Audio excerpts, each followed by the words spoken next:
Good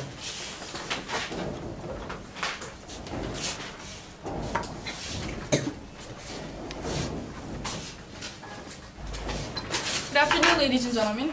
Today we are here to debate on the motion, this House would immediately begin to withdraw all foreign forces from Iraq.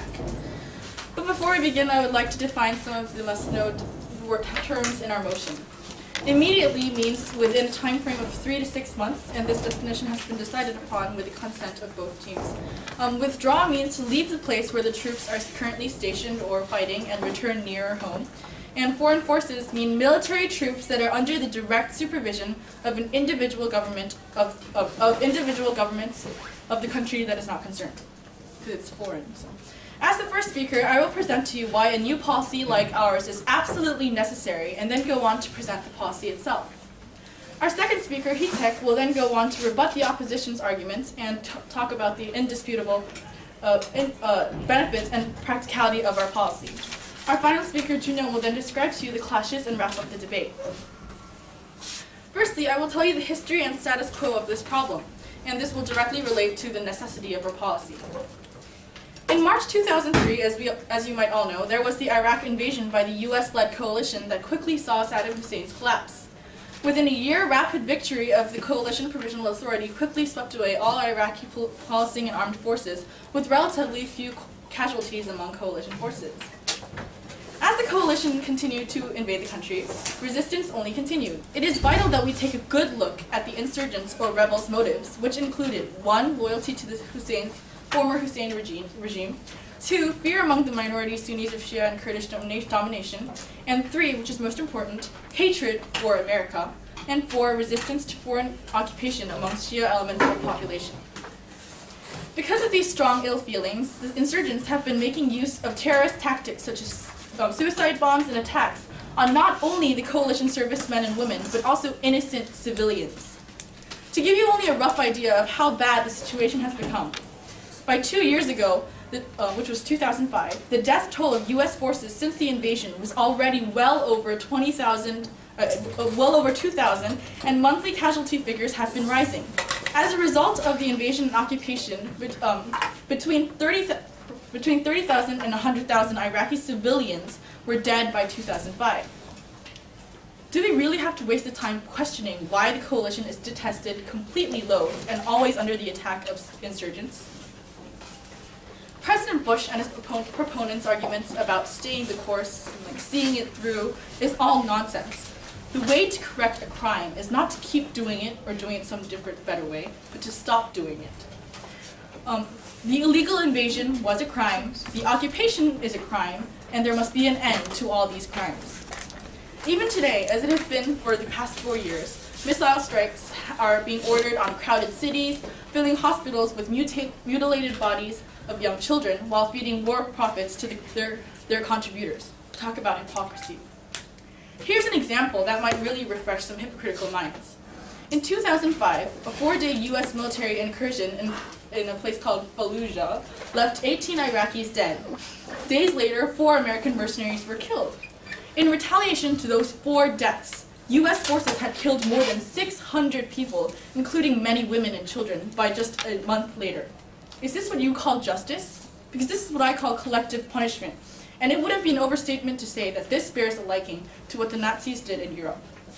How much more blood must we see? Now that the necessity of our policy has obviously been proven, seeing no points of information, I will now go on with telling you the content of our policy. The single solution that bears even the slightest hope at this point is the withdrawal of coalition forces and their replacement with a much larger United Nations force, made up of troops from countries acceptable to the Iraqis, to provide security and stability while the Iraqis themselves reconstruct their society by themselves and hold elections and etc. The departing Americans should then give the $18 billion slush fund as reparations for the coalition's war crime. This is nothing compared to all the casualties that they have committed, but at least this is at least something. And opponents of this policy may say something along the lines of, the US troops stationed in Iraq right now are the only things that are currently keeping the situation from spiraling into chaos.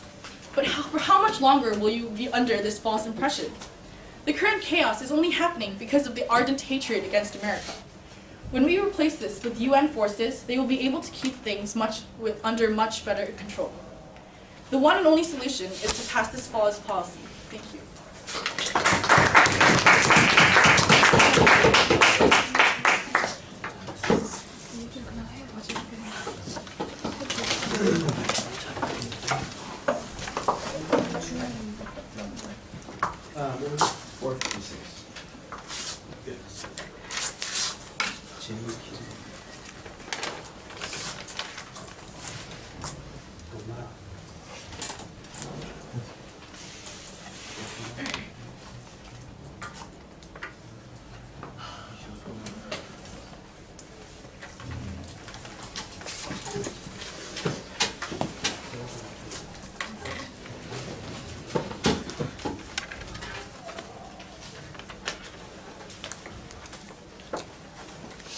Inson's the first speaker for the app side. Let's welcome him.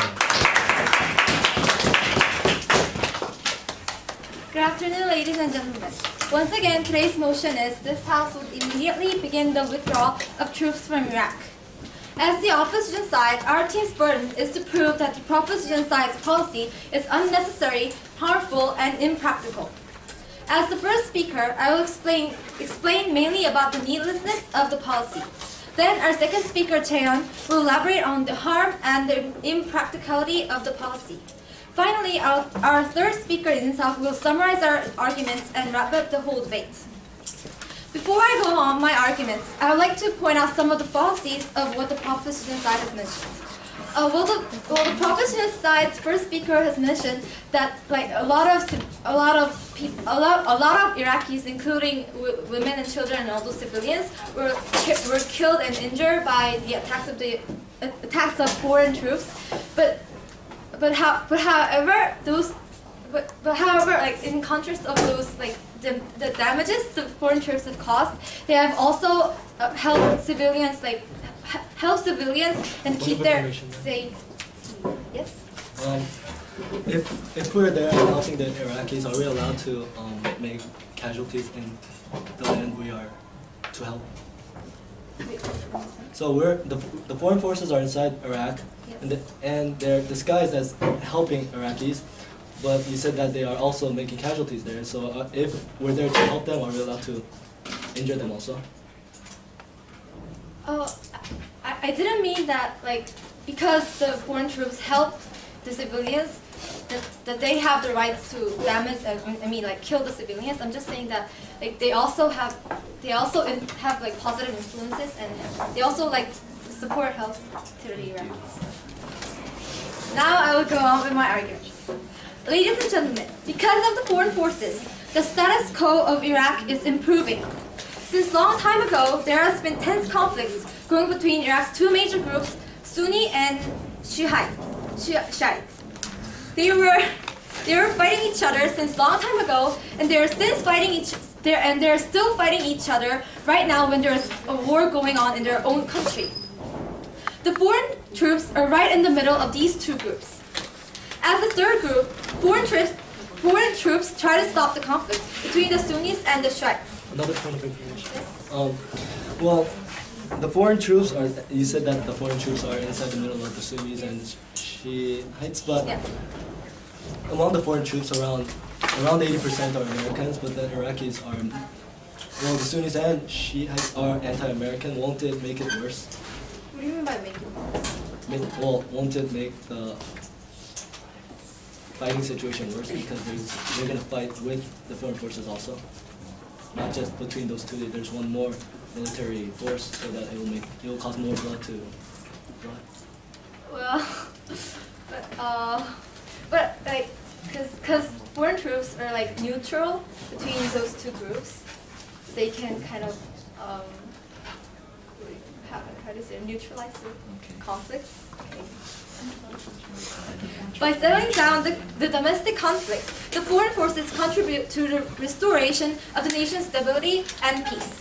In this positive current situation, we, the proposition side, believes that it is unnecessary to withdraw all foreign forces from Iraq. Also, along with the foreign troops being sent to Iraq, a lot of foreign companies came to Iraq. these foreign companies started to build buildings in Iraq. A lot of infrastructures were constructed in Iraq. Ladies and gentlemen, as you all know, going through several years of war, Iraq is severely damaged. They have almost nothing left. In this empty Iraq, foreign companies are building infrastructures for Iraq. Iraq is slowly recovering and improving economically. If the foreign troops withdraw from Iraq, foreign companies will also have to leave Iraq. When the foreign companies are doing a good job and the status quo is improving, why do the troops suddenly have to move and withdraw from Iraq? Iraq. As I mentioned through my speech, foreign troops are settling down domestic conflicts and providing infrastructures. The status quo of Iraq is improving and improving. It is unnecessary to withdraw all the foreign forces. Our next speaker, Daewon, will explain about the impracticality and harms of the policy. Thank you for listening.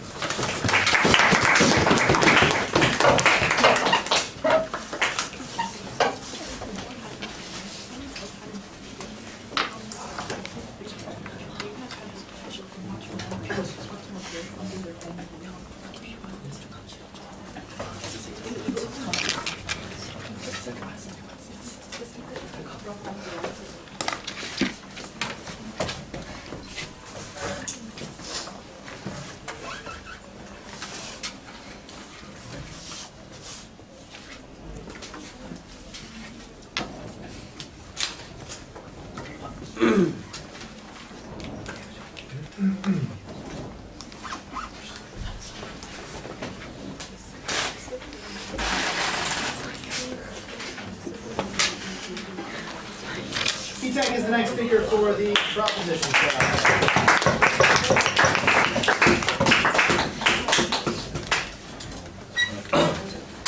Hello, ladies and gentlemen. I am the second speaker of the proposition side on this motion.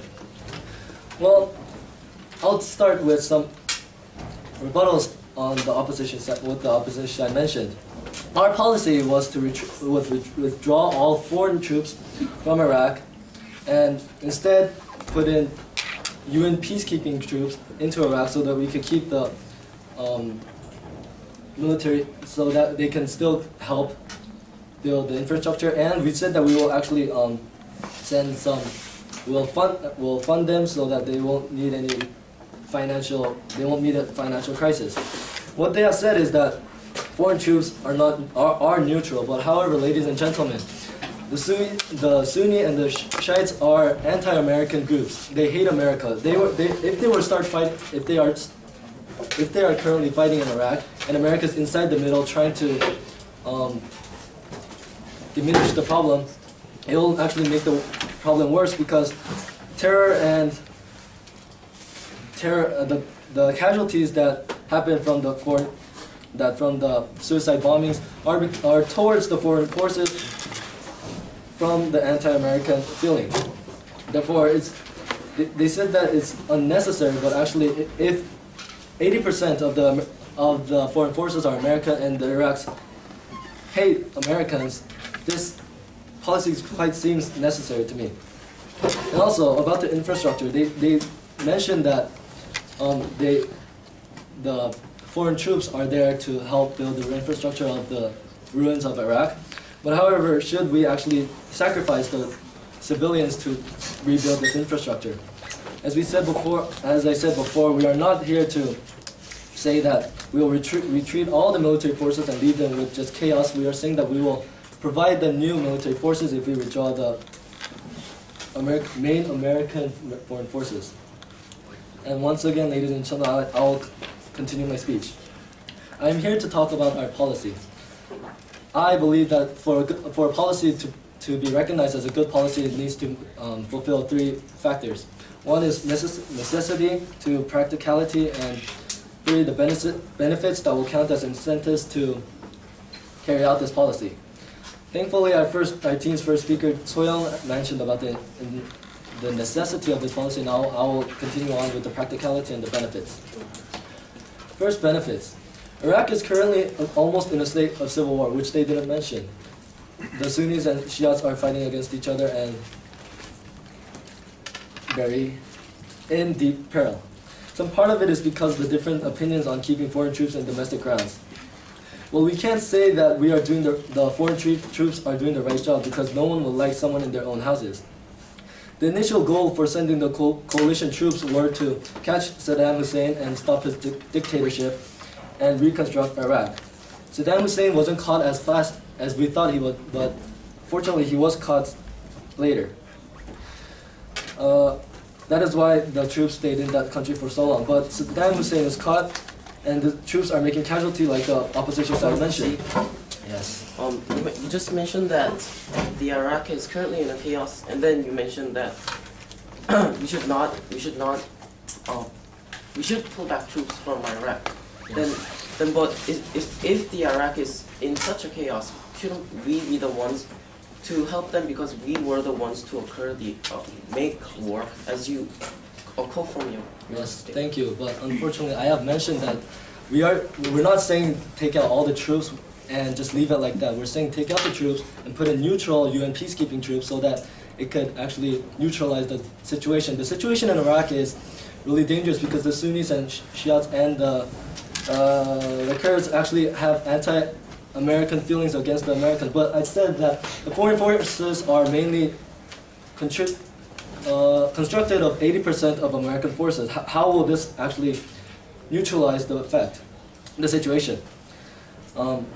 And yes, as they mentioned, Iraq might be dangerous if we take out the military forces at once, but we will not leave it like that. That is why we're sending the UN peacekeepers to go to Iraq. And also, we said that the US will fund them with $18 billion. The money that the countries will have to, when countries take out the troops, they will have to take over it by themselves, but reconstructing it, the US will help with $18 billion. That's enough money to reconstruct most of the facilities that are needed in Iraq.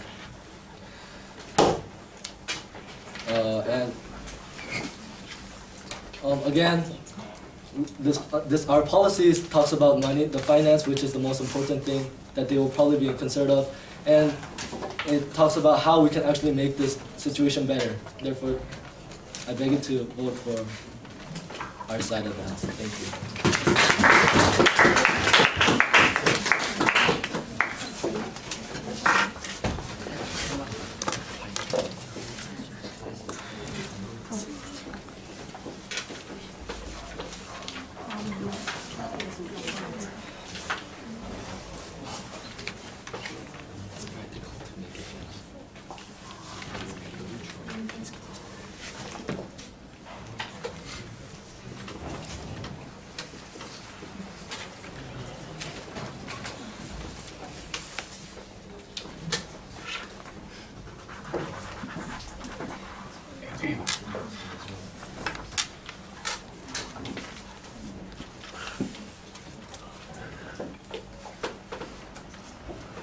After Jan's speech, we're going to have 2 floor speeches. Think about what you might say for either side. We'll probably call on you randomly. Okay? On Jan, let's welcome him. Good afternoon, ladies and gentlemen. As the second speaker of opposition side, I will explain about why this policy should be opposed. But before I go on, I would like to rebut some of the points that proposition side has made. First, they said that Iraqi insurgents attack the coalition forces because they hate Americans, but we're not sure that whether they would be fond of UN forces, and replacing the coalition forces with UN forces would still cause some problems because it's not giving Iraq full sovereignty over their country, so those insurgents in Iraq may not like that kind of situation. And I'll go on to my arguments. First, this policy is not practical. We cannot withdraw all foreign forces from Iraq immediately because there are already too many of them. The coalition forces contain 300,000 soldiers total, composed of US, UK, and Australia, Poland, and Czech Republic, and so on.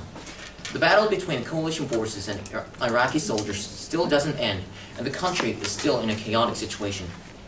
pulling out such a large number of soldiers at once is not an easy task, and it will cost a lot of money and time. Also, they should remove all the military bases and infrastructure they have constructed. And, you know, and they are trying to put UN forces, which will cost more money. Considering the current situation in Iraq, replacing the coalition forces with United Nations force will only create more burden for all the countries being engaged in the war, including Iraq.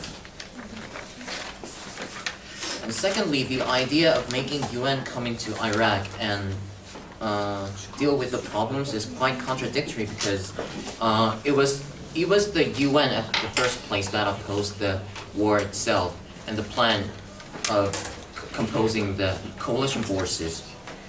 So sending UN peacekeepers would be quite unrealistic, and above all, whether UN will support the plan is unsure.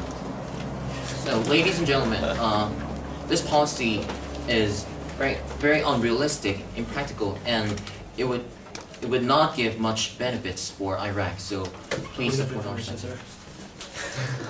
So support our side. Thank you.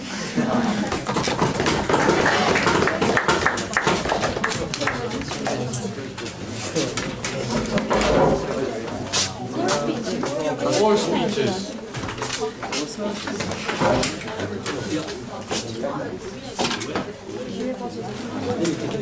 Daewon and Scott offside. Daewon prop side.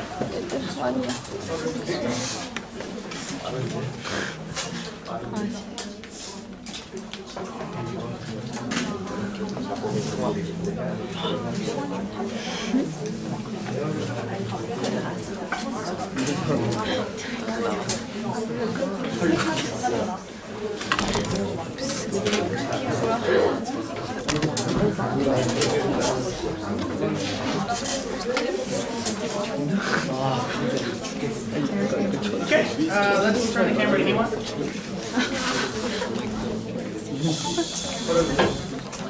You loosen it first before you turn it. It's your turn. Lefty loosen. Yeah.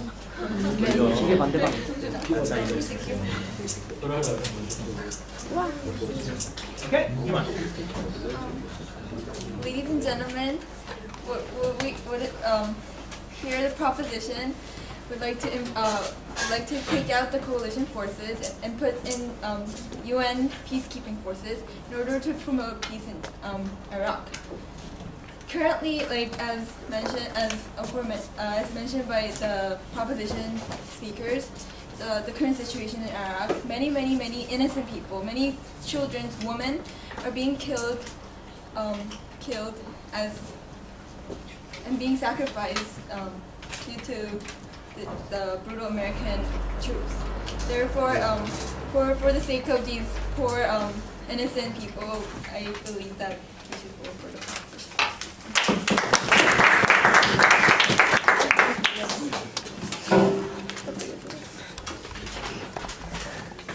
You loosen it first.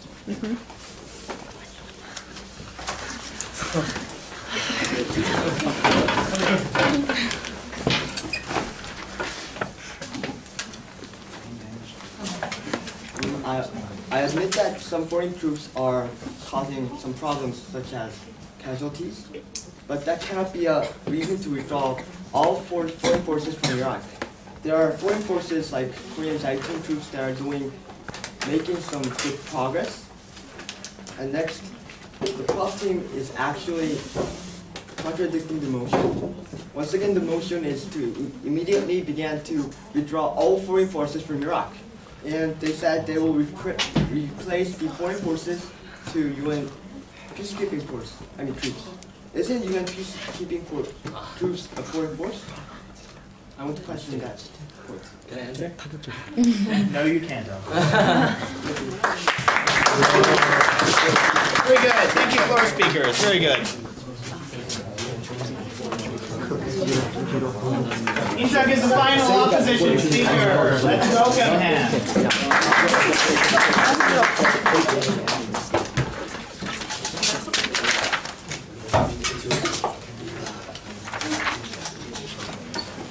Ladies and gentlemen, let's be real.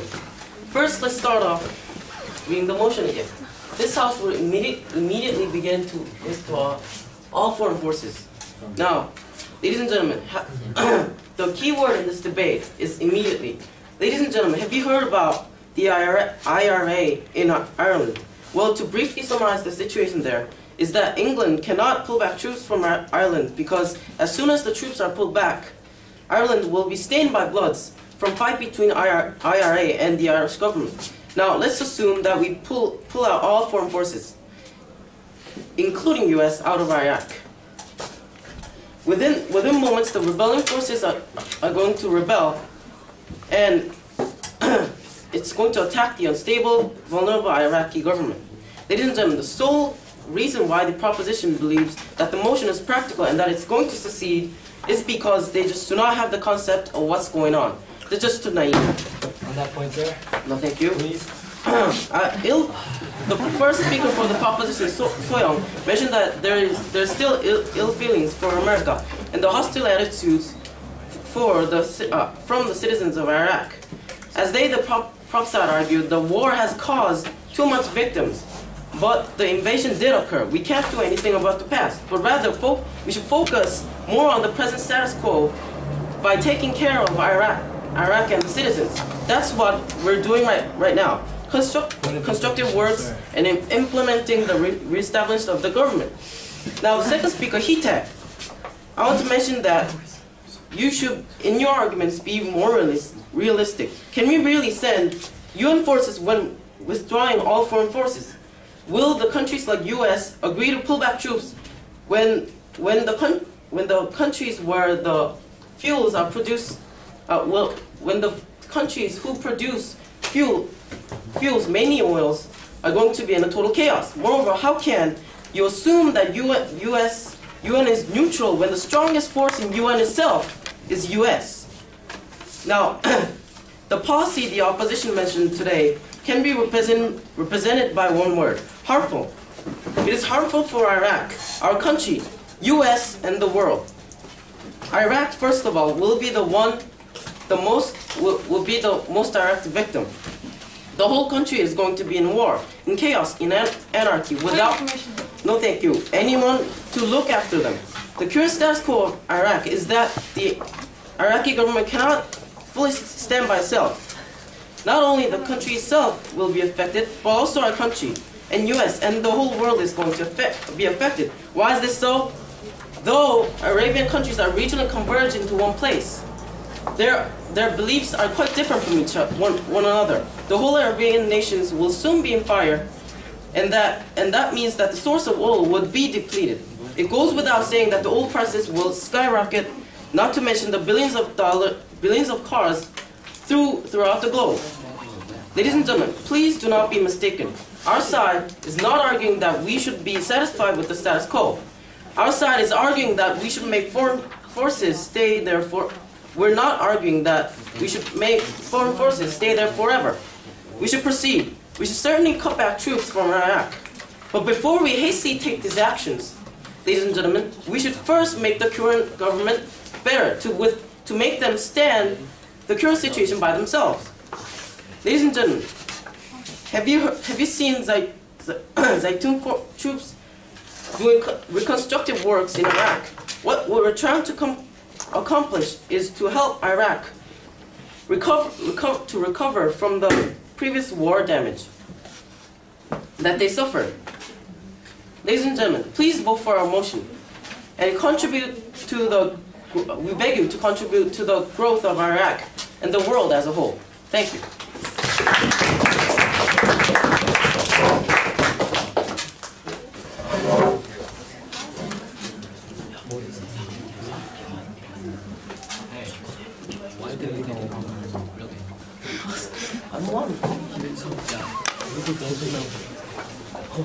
Mr. Brush Junyoung is the last speaker of our debate, of our first debate today. Let's give him a hand. Hello, ladies and gentlemen. As the third speaker of the proposition side, I will go over the class. I will first rebut the opposition side for this status quo. First, the opposition side didn't really clearly listen or try to understand our points. They just didn't understand fully about what we talked. What are these right to clever speakers said about this good policy that will be replacing the foreign forces from Iraq. And the third speaker insult had, like, he didn't really summarize what this side has stated, but has made a new point of like something of converging of all of the Arabian countries about oil prices, and I don't think that is really related to this topic. And the second speaker Daewon has talked about many unnecessary movements that will lead when the foreign forces leave, and he has I don't know if he was like very, oh no sir, I don't know if he was very confused up in this stage, but he has stated that if the foreign forces are gone, the infrastructure that has been made will also disappear. How can this be made? Like, if there's a building built up here, and if the person who built it goes off, like, does it crash up or anything? I don't think so. No ma'am. And I'll go to our 3 points that we have made. The necessity. We describe in depth why this policy is absolutely necessary, talking about all the casualties caused and all the lives lost. And the opposition did nothing to disprove the necessities we described. No sir, they didn't even try to prove that the current situation is okay. And the practicality. The prop side elaborated how this is one single solution to neutralize the problem and how this is the policy that will stop the terrorist attacks in Iraq. The opposition tried to rebut the practicality by saying that this policy is too costly, but we had already stated, and that's why I'm saying that they didn't listen really well, because we had already stated how it was going to be funded, and the opposition team was obviously hadn't been listening.